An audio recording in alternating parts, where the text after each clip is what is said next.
And welcome back to the Pokemon Team Creation series. Today's Pokemon Team Creation comes to us from Egotistical Ghost, who asks, what is the Pokemon team of Dr. Stein from Soul Eater? Full disclosure, my girlfriend actually is aware of Soul Eater. She's actually read or watched Soul Eater to some extent. I have seen bits and pieces. I've never read nor watched it, but I'm definitely aware of it, and I know about the world to some varying degrees. And Dr. Stein, Dr. Frank Stein, is definitely one of the characters that's kind of fan favorite. He's considered one of the stronger characters in the series, and as a mad scientist, likes to dissect things. He has difficulty forming bonds. He says he's not really capable of feeling love, and he's a fan favorite. He's kind of like the Urhara of the series, if you will, to some degree, just in a different capacity.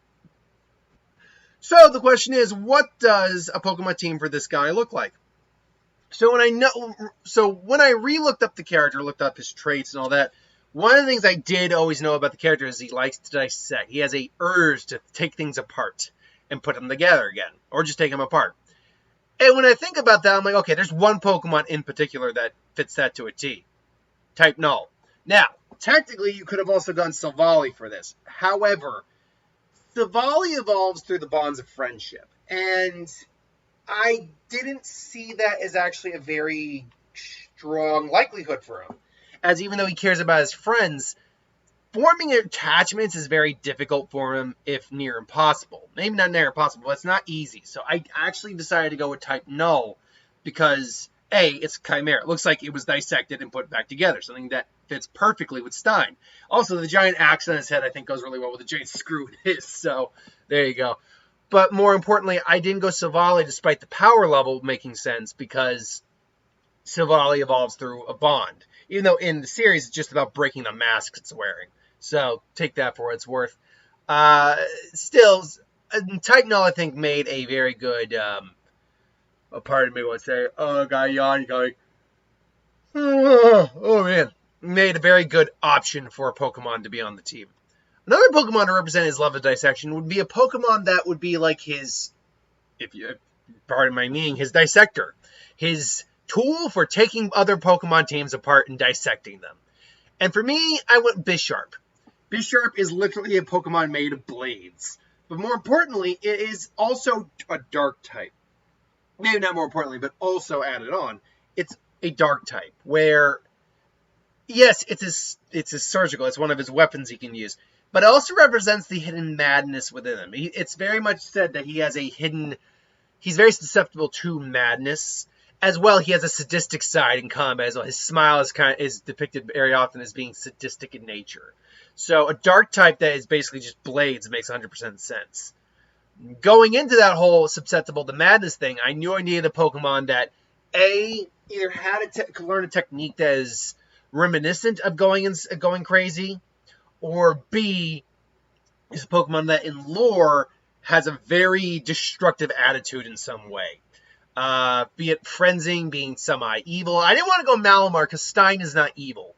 Malamar is one of the only Pokemon, even by dark type standards, that is legitimately depicted as being evil, and I didn't want to go Malamar for that. So but I also knew I needed a Pokemon on the team that kind of signify that he is they say he's one of the strongest Miser to ever graduate from Death Academy, or Miser Academy, whatever. He's one of the strongest, characters in the series. And I went with Hydreigon. It is a pseudo-legendary. It makes sense he could have something like this. It can learn moves like Outrage, which can represent madness taking over and going just wild. But also, Hydreigon is widely known. I forget what its actual classification is. 1 second. But I know it is a Pokemon that even in its Dex entries is depicted as being extremely wild and aggressive.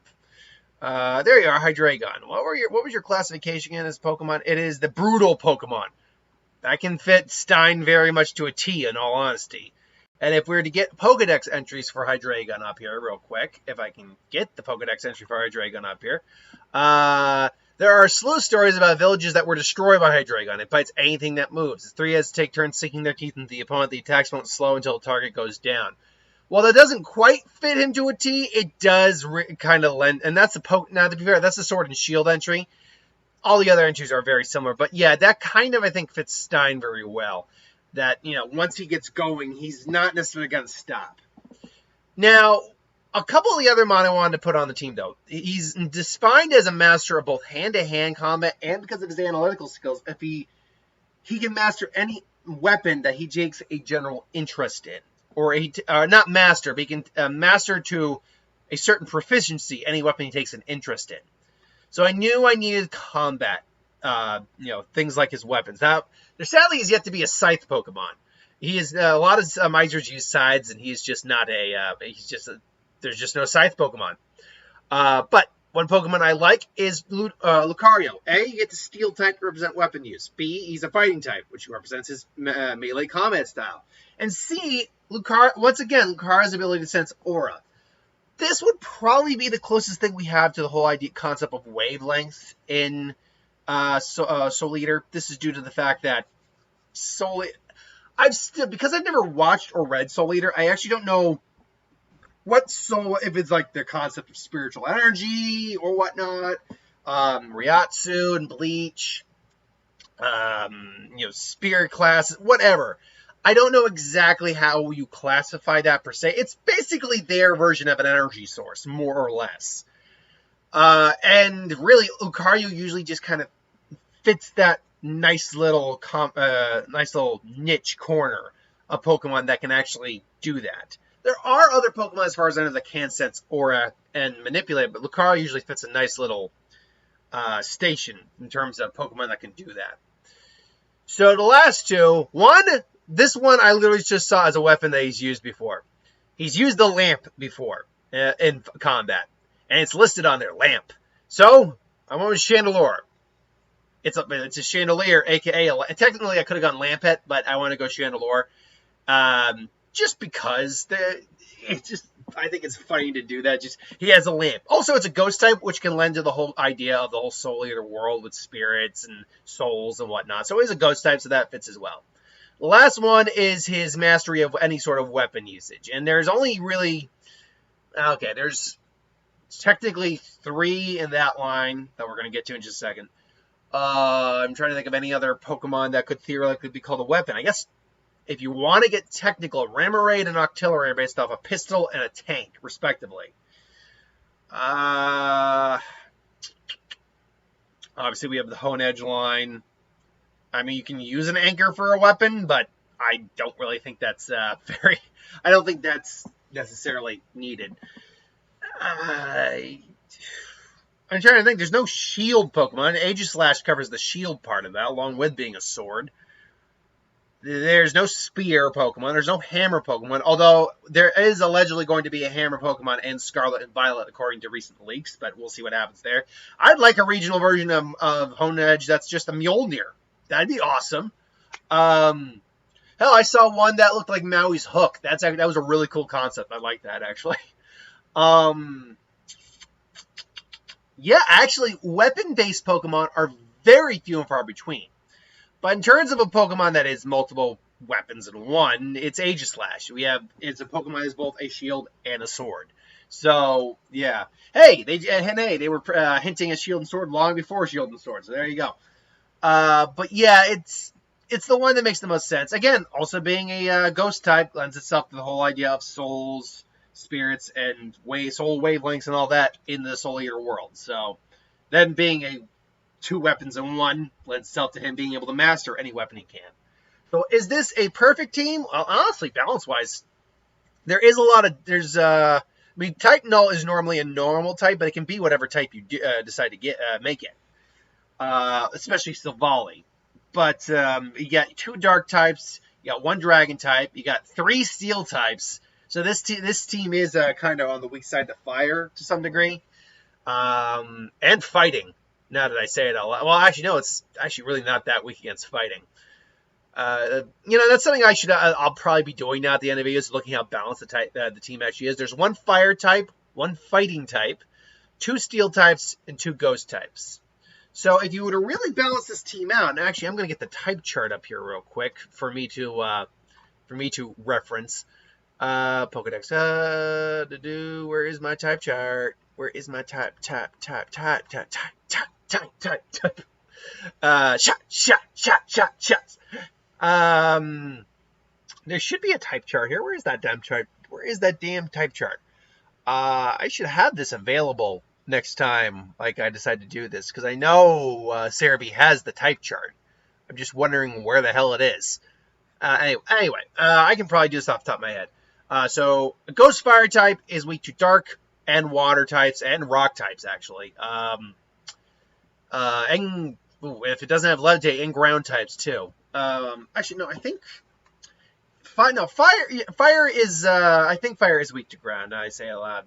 So, I mean, you got those going for it. It has no ×4 weaknesses, as Shane Lore. And it's got an immunity to normal and fighting types, so you got that benefit. Same with Aegislash, which also has an immunity to poison. Its only weaknesses are fire and dark types, really. Lucario does have a weakness to psychic, so that's unfortunate, but the steel type really does help it out.